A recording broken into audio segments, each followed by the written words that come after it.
ছাত্ৰীসকল তোমালোকক প্ৰীতি নিশা চেনেললৈ স্বাগতম। আজি মই তোমালোকলৈ লৈ আনিছো 10মান শ্ৰেণীৰ অন্য এটা পাঠ। পাঠটিৰ নাম হ'ল অসমৰ জনগোষ্ঠীৰ গাঁথনি আৰু সংস্কৃতি। এই পাঠটিৰ লেখক আব্দুছ ছাত্তাৰ।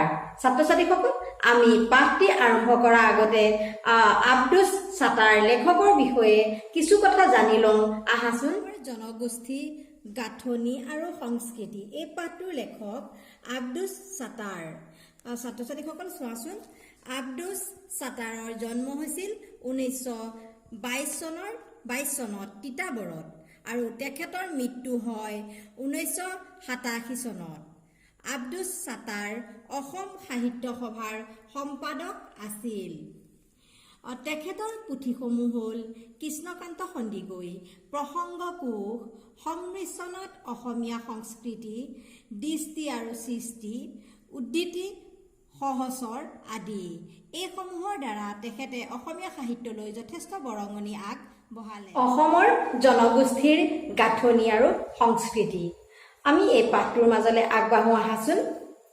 সমগ্ৰ অসম ৰাজ্যখনেই বিভিন্ন জাতি, উপজাতি আৰু জনজাতীয় জনগোষ্ঠীৰে যে পৰিপূৰ্ণ এনে নহয়, নানা সমস্যাৰেও পৰিপূৰ্ণ। ছাত্ৰ ছাত্ৰীসকল আমাৰ অসমখন চোৱাচোন, নানা জাতি, জনজাতি, উপজাতিৰে ভৰপূৰ হয়নে নহয় বাৰু? তথাপিও আমাৰ অসমখনত কেৱল জাতি, জনজাতি বা উপজাতিয়ে ভৰপূৰ তেনে নহয়। আমাৰ অসমখনত নানা সমস্যাৰে ভৰপূৰ হৈ আছে। কাৰণ এফালে চাবা বানপানীৰ সমস্যা, এফালে চাবা ৰাস্তা ঘাট বেয়া, এফালে চাবা দৰিদ্ৰতাৰ সমস্যা, এফালে চাবা নিবনুৱা সমস্যা, আনফালে চাবা শিক্ষিত নিবনুৱা।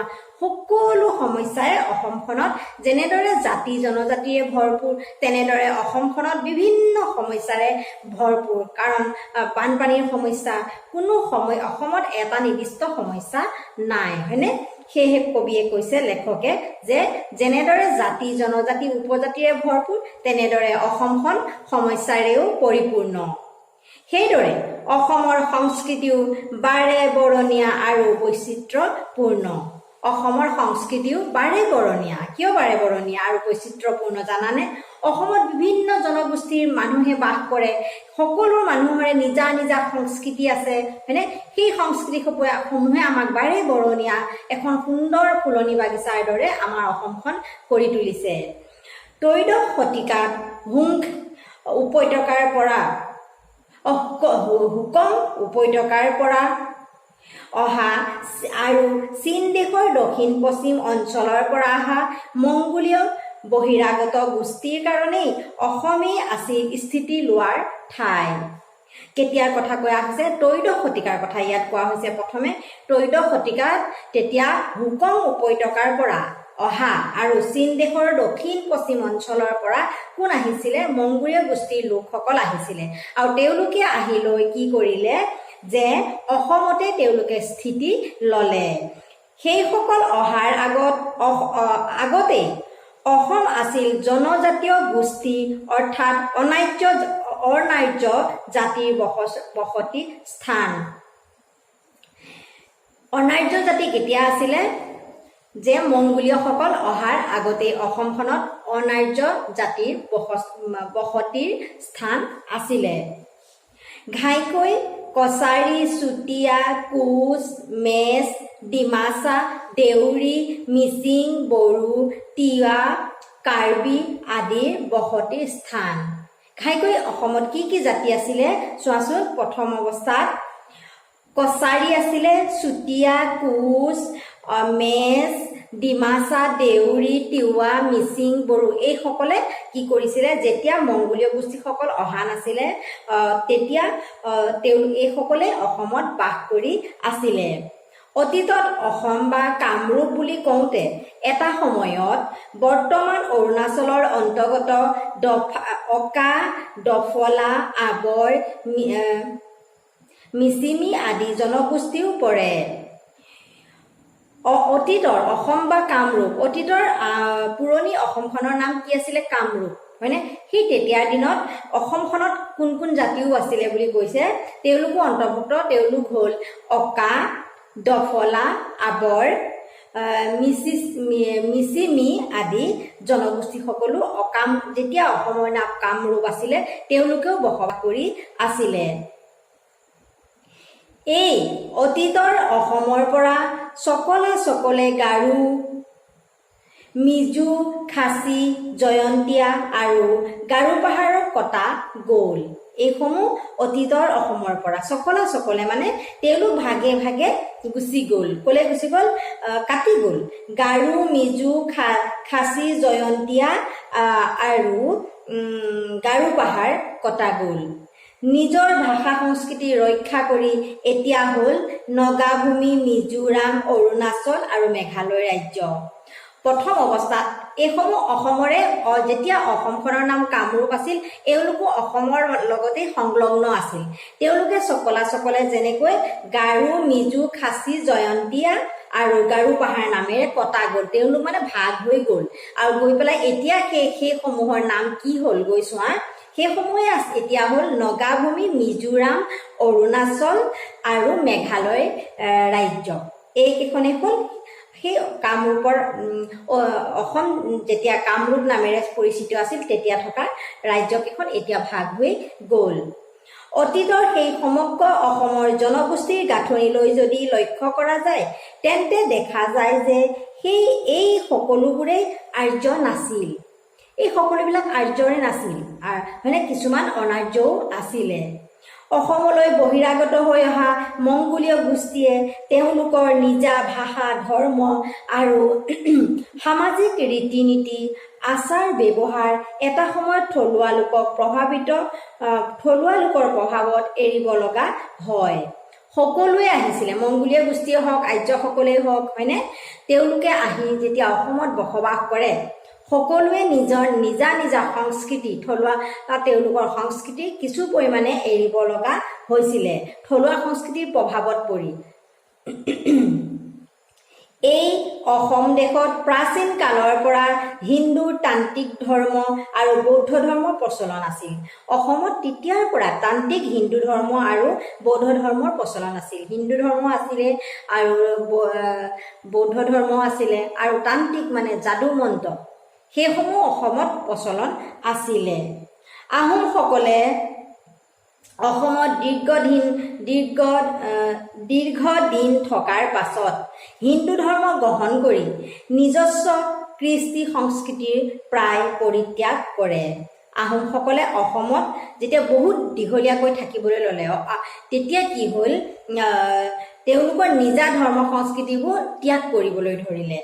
হিন্দু ধৰ্ম গ্ৰহণ কৰি নিজা কৃষ্টি সংস্কৃতি প্ৰায় পৰিত্যাগ কৰিলে। সকলোৱে আহোমে হিন্দু ধৰ্ম গ্ৰহণ কৰিবলৈ ধৰিলে। থলুৱা জনজাতীয় সংস্কৃতিত ধৰ্মই বিশেষ স্থান লাভ কৰিছিল। এটা সময়ত মহ বলি, নৰ বলি পৰ্যন্ত হৈছিলে। অসমত এটা সময়ত নৰ বলি দিছিলে, মহ বলি দিছিলে। মহ বলি দিয়াটো আমি এতিয়াও কোনো ঠাইত শুনিবলৈ পাওঁ, কিন্তু এতিয়া নৰ বলি প্ৰচলন একেবাৰেই নাই। কিন্তু এটা সময়ত অসমত নৰ বলি পৰ্যন্ত আছিলে। মানুহৰ যেতিয়া অসুখ বিসুখ হৈছিলে, কোনোবা মানুহক দেৱতাৰ কাৰণে, ভগৱানৰ কাৰণে বলি দিছিলে, উৎসৰ্গা কৰিছিলে যে মানুহ বলি দিলেহে ভাল হ'ব। বা সমাজত যদি মহামাৰী আহিছিলে, মহামাৰীৰ ফলত মানুহে কি কৰিছিলে, অপদেৱতাৰ প্ৰভাৱ বুলি ভাবি মানুহ বলিদান ব্যৱস্থা আছিলে অসমত। অসম দেশখনে যাদু মন্ত্ৰ আৰু ঐন্দ্ৰজালিক বিদ্যাৰ কাৰণে প্ৰাচীন কালৰে পৰা প্ৰসিদ্ধ আছিল।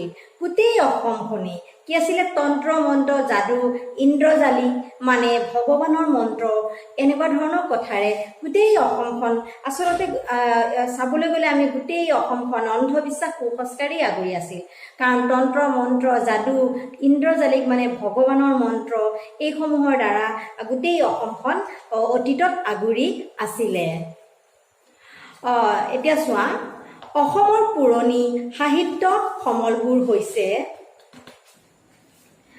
অলিখিত গৰখীয়াৰ নাম, নিচুকনি গীত, নাও খেলোৱা গীত, বাৰমাহী গীত, আইনাম, বিয়ানাম, বনগীত, বিহু গীত, দেহ বিচাৰ গীত, মন্ত্ৰ সাহিত্য আৰু ডাকৰ বচন আদি।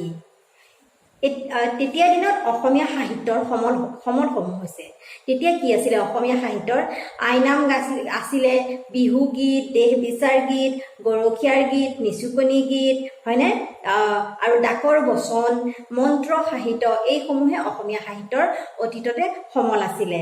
কিন্তু লিখিত ৰূপলৈ অহাৰ লগে লগে কিছুমান গীত মূলৰ পৰা বেলেগ হৈ গ'ল। তেতিয়া অলিখিত আছিল, মৌখিক সাহিত্য আছিলে, মুখে মুখে প্ৰচলিত, সকলোৱে শুনি শুনি পৰম্পৰাগতভাৱে এই সাহিত্যসমূহ চলি আহিছিলে। যেতিয়া লিখিত ৰূপলৈ আহিল তাৰ কিছু পৰিমাণে সাল সলনি হ'বলৈ ধৰিলে, আধুনিকতাৰ প্ৰভাৱ পৰিল। মুঠতে এটা সময়ত অসমৰ আৰ্য সংস্কৃতিলৈ প্ৰাক আৰ্যৰ সংস্কৃতিহে বেছি গুৰুত্বপূৰ্ণ আছিল। আৰ্যসকল অহাৰ পিছৰ যি সভ্যতা সংস্কৃতি আছিল তাতকৈ আৰ্যসকল অহাৰ আগৰ সভ্যতা সংস্কৃতিটো এটা সময়ত অধিক গুৰুত্ব দিয়া হৈছিলে। অতীতৰ বুৰঞ্জী দোহাৰিবৰ কোনো কাৰণ নাই যে কি কি কাৰণত অসমৰ একালৰ বাসিন্দাসকলৰ মাজত ত্ৰয়োদশ শতিকাৰ পৰা কি ধৰণে এই দেশত আহোম, মুছলমান আৰু ভাৰতৰে অন্যান্য ৰাজ্যৰ লোকসকলে ইয়ালৈ আহি নিগাজিকৈ বহাৰ সুযোগ পালে। এইটো কৈছে কি জানানে, বুৰঞ্জী চোৱা, তোমালোকে ইতিহাসলৈ ঘূৰি যোৱা। আমাৰ অসমলৈ বিভিন্ন জনগোষ্ঠী আগমন হৈ আছে।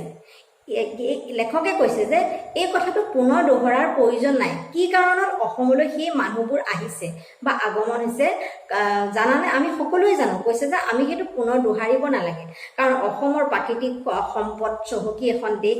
অসমলৈ মানুহ আহি ঘূৰি নাযায়, কোনোবাই বেহা বেপাৰ কৰিবলৈ আহে, কোনোবাই বিভিন্ন কাৰণত আহি তেওঁলোকে ৰজাঘৰীয়া হৈ আহি পেলাই অসমতে নিগাজিকৈ থাকিবলৈ লয়। এই কথাটো দোহৰাৰ কোনো প্ৰয়োজন নাই বুলি লেখকে ইয়াত কৈছে। তথাপিও আমি চাওঁ আহাচোন, কোনোবাই দেশ জয় কৰিবলৈ আহিল, কোনোবাই আকৌ যুদ্ধ বন্দী হিচাপে ৰ'ল, কোনোবাই বেপাৰ বাণিজ্যৰ সূত্ৰে বহি ল'লে, কোনোবা আকৌ পূজা পাৰ্বণ তীৰ্থ সংক্ৰান্তত অসমলৈ আহিল। বিভিন্ন কাৰণত কোনোবাই বেপাৰ বাণিজ্য কৰিবলৈ আহিল, মই অলপ আগতে ক'লোঁ, হয়নে, কোনোবাই দেশ জয় কৰিবলৈ আহিছিলে, হয়নে, আৰু কোনোবাই পূজা পাৰ্বণ তীৰ্থ ভ্ৰমণলৈ আহি অসমলৈ আহি অসমৰ পৰা ঘূৰি যাব নিবিচাৰে। এতিয়া চোৱা, বহুতে আকৌ ৰজাঘৰীয়া পৃষ্ঠপোষকতাত অসম দেশত নিগাজিকৈ বহিল। সেই কালৰ সৰল সহজ কছাৰী, চুতীয়া, কোচ, বড়ো আদিয়ে নিৰ্বিবাদে সকলোকে গ্ৰহণ কৰিলে। সকলোবিলাক যেতিয়া অসমলৈ আগমন হ'ল তেতিয়া কোন জাতি আছিলে অসমত? কছাৰী, চুতীয়া, কোচ, বড়োসকল। তেওঁলোকে বিনা প্ৰতিবাদে সেই জাতিসমূহক গ্ৰহণ কৰি ল'লে।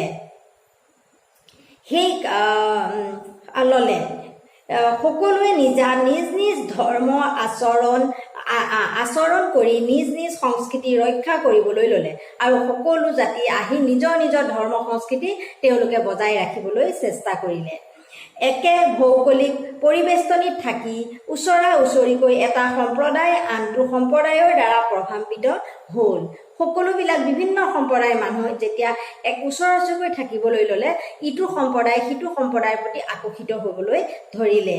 সেই সময়ত বাহিৰৰ পৰা অহা মানুহবোৰ যি ঠাইৰ পৰা মূলতে আহিছিল সেই ঠাইৰ লগত সম্বন্ধ ছেদ কৰি এটা সংস্কৃতি সম্পন্ন জাতিৰ লগত জাহ যোৱাৰ ব্যৱস্থা। আচলতে কি আছিলে জানানে, অহা মানুহবোৰ যি ঠাইৰ পৰা মূলতে আহিছিল সেই ঠাইৰ লগত সম্বন্ধ ছেদ কৰি সেই দেশৰ ভাষা সংস্কৃতি ক্ৰমান্বয়ে গ্ৰহণ কৰিবলৈ ধৰিলে। সকলোৱে বিভিন্ন অন্য জেগাৰ পৰা আগমন হৈছিলে, হয়নে? তেওঁলোকে সেই নিজৰ নিজৰ দেশৰ ভাষা সংস্কৃতিবোৰ ত্যাগ কৰি অসমৰ ভাষা সভ্যতা সংস্কৃতিসমূহ গ্ৰহণ কৰিবলৈ লাহে লাহে ধৰিলে। এয়াই হ'ল এটা সংস্কৃতি সম্পন্ন জাতিৰ আন এটা সংস্কৃতি সম্পন্ন জাতিৰ লগত জাহ যোৱাৰ ব্যৱস্থা। যে ইটো জাতিয়ে সিটো জাতিৰ সভ্যতা সংস্কৃতি, নাচ গান, আচাৰ ব্যৱহাৰ, ভাষা সংস্কৃতি কিছু পৰিমাণে আদান প্ৰদান হোৱাটোৱেই এটা জাতিৰ সংস্কৃতি সম্পন্ন আন এটা জাতিৰ লগত জাহ যোৱা ব্যৱস্থা বুলি কোৱা হৈছে।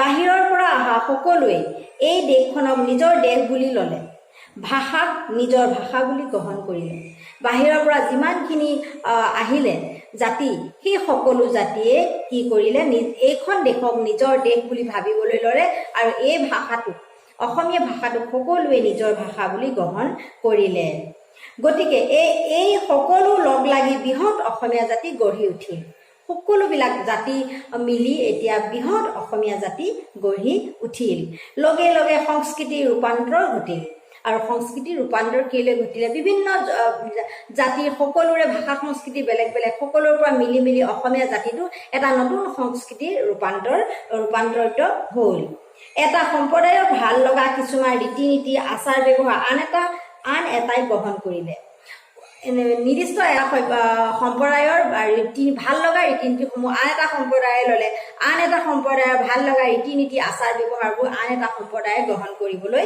ধৰিলে খোৱা বস্তু আৰু ৰন্ধন প্ৰকৰণো সাল সলনি হ'ল লাহে লাহে খাদ্য প্ৰণালী ব্যৱস্থাটো কিছু পৰিমাণে সাল সলনি হ'ল পোছাক পৰিচ্ছদৰ পৰিৱৰ্তন দেখা দিলে দৈনন্দিন ব্যৱহাৰৰ আচবাব পত্ৰটো পৰিৱৰ্তন খুচালে নতুন সাজপাৰ অলংকাৰ আহিল এয়াই আছিল দিয়া লোৱা আৰু এৰা ধৰাৰ ব্যৱস্থা কোনেও কাকো জাপি দিয়া নাছিল অসমীয়া জাতি বা অসমৰ সভ্যতা সংস্কৃতি লাহে লাহে পৰিৱৰ্তন যে হ'বলৈ ল'লে সেয়া কোনেও কাকো জাপি দিয়া নহয় ইটো জাতিৰ পৰা সিটো জাতিলৈ পৰিৱৰ্তন হ'বলৈ ধৰিলে সকলো জাতিৰে ভাল লগা সভ্যতা সংস্কৃতিবোৰ অন্য এটা জাতিয়ে গ্ৰহণ কৰিবলৈ ধৰিলে এনেদৰে যিটো জাতিৰ সভ্যতা সংস্কৃতিৰ ভাল লগাসমূহ আমি গ্ৰহণ কৰিলোঁ আমাৰখিনি তেওঁলোকে গ্ৰহণ কৰিলে এনেদৰে দিয়া লোৱা ব্যৱস্থাটোকে কোৱা হয় ব্যৱস্থা এটা দিয়া লোৱাৰ এটা নতুন ব্যৱস্থা কিন্তু ইয়াক কোনেও কাকো জাপি দিয়া নাছিলে ছাত্ৰ ছাত্ৰীসকল আজিৰ ভিডিঅ'ত মই তোমালোকলৈ ইমানখিনিতে আজিৰ ভিডিঅ'টো সামৰিছোঁ ইয়াৰ পিছৰখিনি দ্বিতীয়টো ভিডিঅ'ত তোমালোকলৈ আগবঢ়াই দিম